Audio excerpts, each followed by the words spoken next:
Welcome.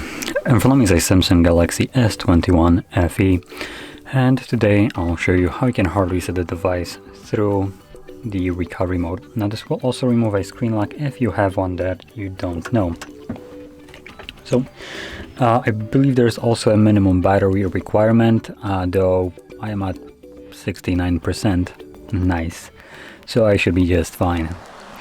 So anyway,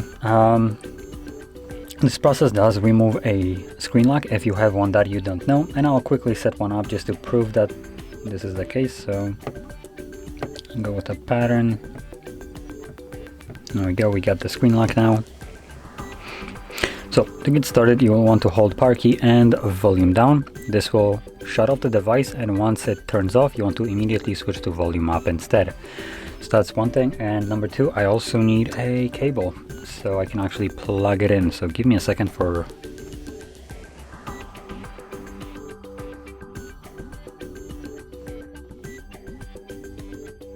Okay, so I got the cable and just plug it into my computer.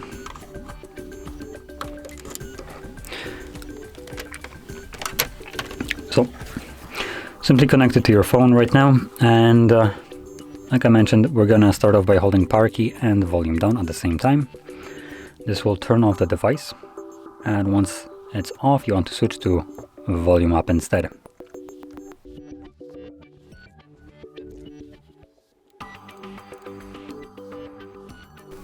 And there we go. So we can get rid of the cable now, and as you can see, we are in recovery mode. So in here, using volume keys, you want to scroll down in order to select Wipe Data Factory Reset, confirm it with power key, select Factory Data Reset,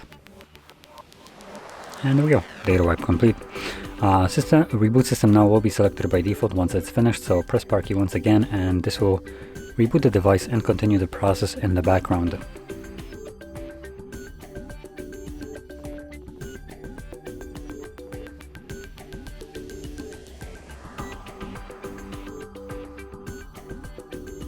And there we go. As you can see, the process is now finished, and you can set up your device however you like. So if you found this video helpful, don't forget to hit like, subscribe, and thanks for watching.